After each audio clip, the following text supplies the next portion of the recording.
Learning, Part 2 ending. In the time since my marriage was blown apart in mid-February to today, I've come to realize that I definitely was a codependent person in my marriage. My ex-wife even mentioned in our 1MC session that one of the reasons she couldn't do it anymore was because I required too much emotional validation from her and I wasn't providing enough in return. I've done some research, found some information, and plan to start talking to my IC about it. But I'm wondering, and I know some of you out there are in the same boat, has anyone else dealt with this? How did you, or how are you, breaking the codependency thought pattern? The habits. I talked to my IC about codependency last night, and he agreed that I certainly had shown some of those tendencies at the end of my marriage, but he tended to think that a lot of my fears about being codependent were tied to my personality type. He had me take the test, which was interesting. Turns out I'm a type 6, or loyalist personality. Well, it's been a month since I found out that my ex was an adulteress. A month since the divorce papers were signed and 2 weeks since the judge finalized them. I'm living at my parents' at the moment, which is nice because you can always rely on your parents, but awkward being back after 10 years not being there. It's also hard because at dinner they tend to talk about back when they were first dating, married in their early to mid-20s. Reminds me that all my stories from that age are now null and void. So now what? I've had a few interesting conversations the past week or so. One was with my high school girlfriend. We got to be good friends a few years after we broke up but haven't talked much of late. I told her about the situation. She was shocked as her and my ex got along really well and she thought my ex was perfect for me. I asked her about why she broke up with me all those years ago. I know it's silly, and it was high school, but I thought it would be interesting to hear. She chuckled and said, "Well, you were too nice. You catered to my every whim. I wanted something more exciting after a while." And she sighed and said, "So I just shut you out of my mind. I was done, so I just stopped caring about you and dumped you." In hindsight, that was pretty harsh. I laughed and said that I'm over it. She said that I'd get over my ex in time,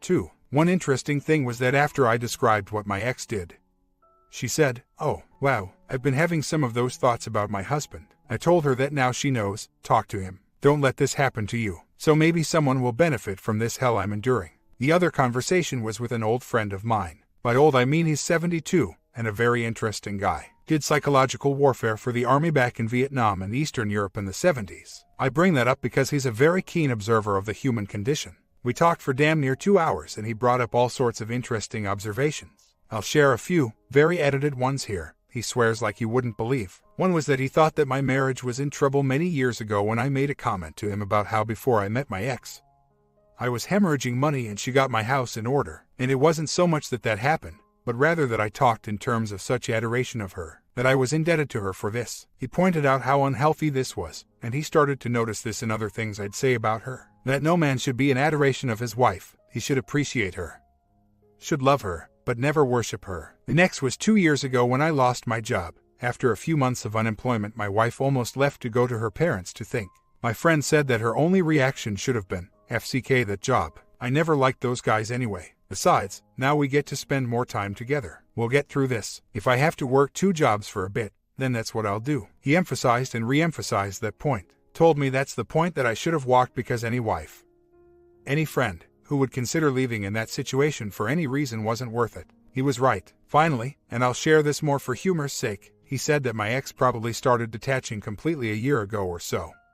And at that point the only way I could have saved the marriage was, this is verbatim, to have her walking on you with Nelly me screaming to God in heaven while you're giving her the high hard one. Because that would have shown that she's just as replaceable to you as she started to think of you. Between these 2 conversations, and other soul-searching, I've kind of sorted out that I've had confidence and self-worth issues for a long time. I've always been the perpetual nice guy, always assuming that I was just being gentlemanly. That, as many on here have said, I should never put a woman up on a pedestal. Unless it's to look that I have to be content with myself before I can ever be happy in a relationship. I wish I had known these things before, because I still think that my ex and I were good for each other for a long time, and that had I had some of this insight years ago, perhaps things would have been different. It's sad to think in those terms, but your mind obviously wanders that way. Next time, I guess. So now I just need to work on being single, on being happy with myself and confident in who I am. That's going to take a lot of work, I think, slowly but surely, right? She's 1,000 miles away though, and not nearly as attractive as she used to be. Now her best friend just moved back to town and she's single and looking hot. I'm going to Atlanta next week on business. Never been there, but probably won't get out of the conference that much. Going to Seattle end of next month for a few days. I've spent a fair amount of time there, but I love that city and it'll be nice to create some new memories without her. In addition to those, I've got a busy month. camping trips every weekend, events that I'm working for some of the organizations I'm a member of. Hopefully that'll keep my mind off things. I own a small online camping equipment store and co-own a forum dedicated to vehicle-based backcountry exploration of my state. So I spend a lot of time in the backcountry camping. My ex wasn't really into it, but last Labor Day she wanted to go with me on a trip. So we bought a super nice spring bar tent, pulled out my dad's old 2-burner stove and tried to make it really comfy for her. She had a blast and was talking about coming on other trips. It's been hard for me to get back out there because I always loved coming home to her. Now I come home to an empty house, but it's what I do. I live to explore the backcountry. People always tell me how highly respected I am in the community and with land managers. Makes me sound important. I know. So giving up on it just isn't an option. So, I've booked up my May with tons of fun trips. Now I just need to replace the rig that she took. You know what pisses me off? That I'm still racked with guilt. This is bull crap. It's been 2.5 months since she walked out. A month since I found out about the OM. And yet I wake up every morning feeling like I ducked up. That I should have done something different. That I want her back. I'm so sick of this. I've had no contact with her for a month. She got in her car after we signed and drove away. That was the last time I saw or spoke to her. There is no engaging except in my own mind. And that's the hardest. Once she slapped me in the face with "I love you but not in love with you." I tried to reason with her, but she was already gone and sleeping with OM at that point and out of the house 2 days later, so I really didn't even get a chance. She even said that the reason she left so quickly was that she was afraid that if she stayed, I'd be able to convince her to stay for good. Real piece of work. Comments: regardless of how motivated or determined one might be, one can't play tennis alone. One's inability to succeed at solo tennis is not a personal failure, but the simple limitations of the game. The game requires two.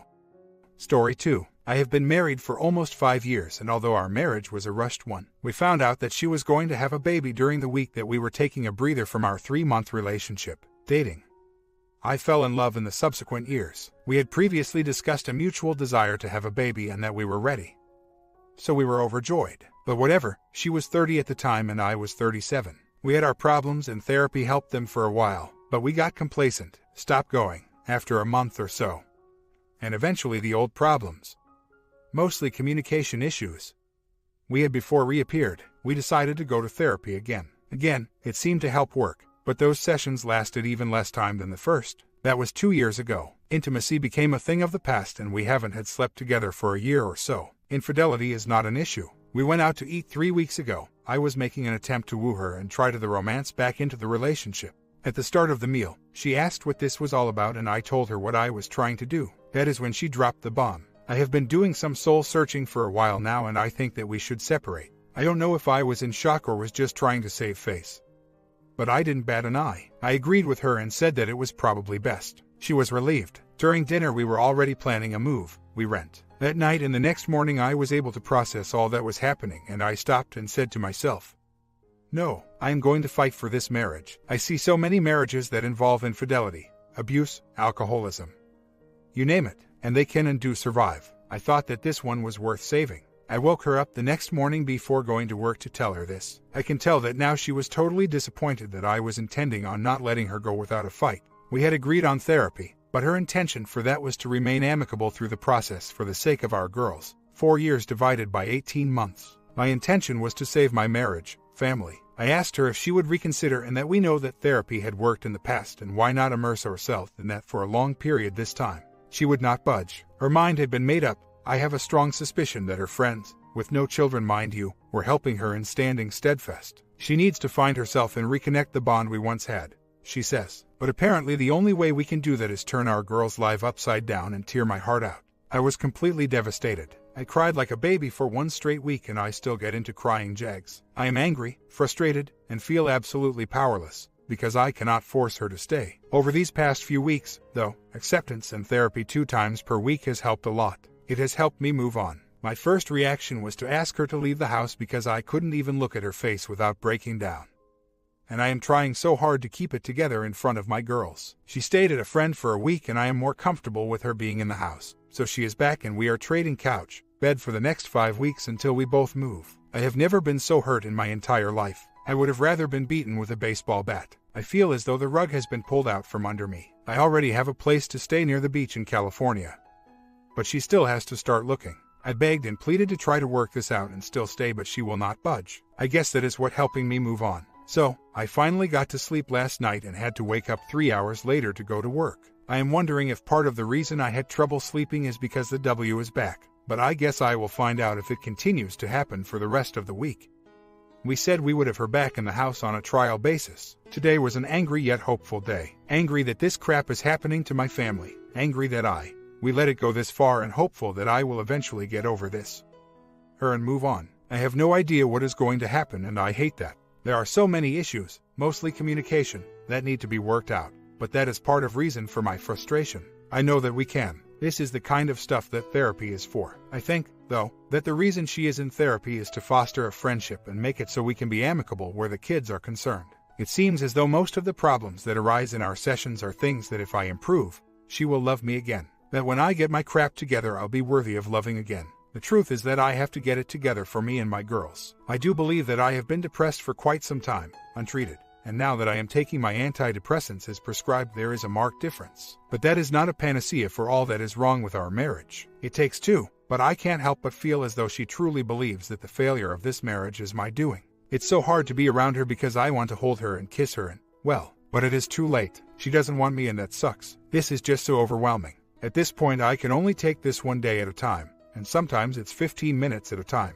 I am so glad that there is a place like this to vent and to hear others' stories. It's weird, though, that so many are identical. It makes me feel as though I am not alone. Well, things have gotten better, kind of. We have been trying out the couch, bed trade-off, and as I posted earlier, I had trouble sleeping, even in my own bed. I slept in the bed a second night, too, and slept a bit better.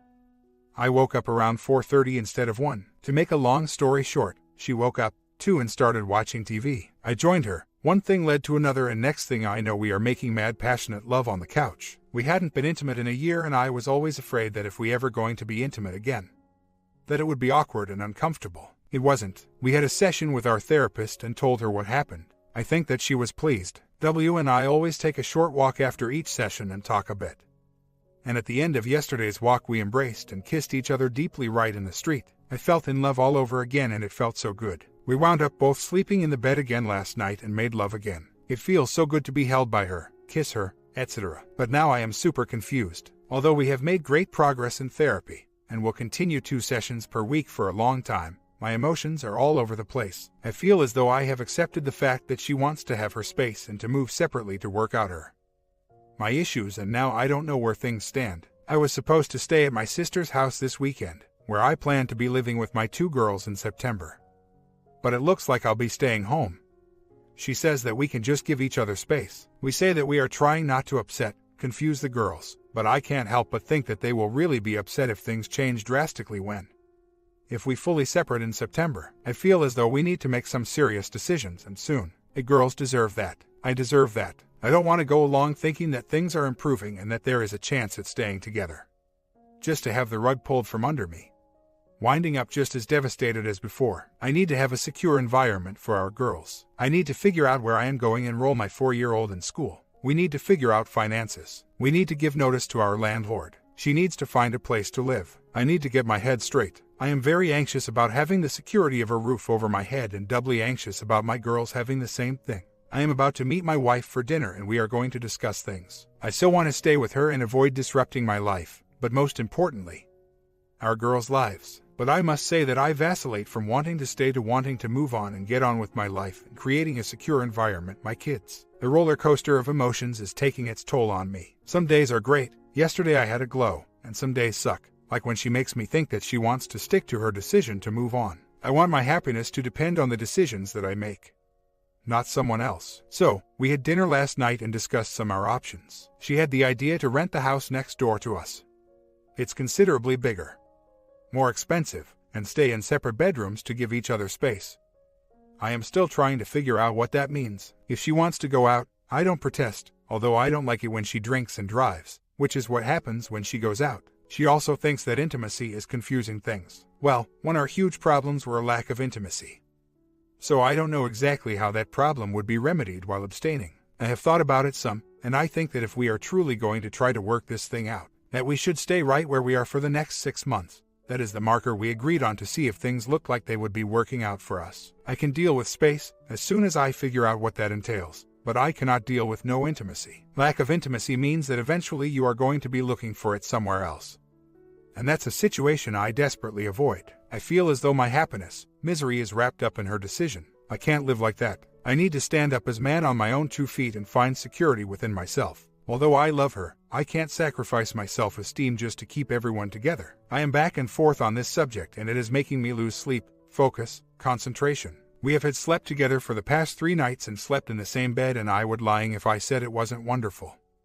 But part of me is thinking that it is too wonderful. I hope you know what I mean. Comments: do not move, stay in the same house. You chose it as a married couple, keep it as a married couple. Both of you can work on the marriage together in familiar surroundings. I am wondering how you behave at home. Does she think you are too needy? Perhaps you need to consider pulling a 180 on her. Change your behaviors. Examples below. Don't pursue reason, chase, beg, plead or implore. OP responds: I had a therapy session yesterday and came up with the decision to tell her that I do not want to move right now if we intend on making this marriage work, and that if we feel as though we should be intimate, we should be intimate. She agreed and we kissed. We haven't kissed in so long, and this past week, every time we do, it feels fantastic. We both know that the reality is that this is going to be a long haul and there is much that must change. We made love last night even though she was tired. We put the kids to bed late last night. Today we took the girls to the pony rides and mini train as a family outing.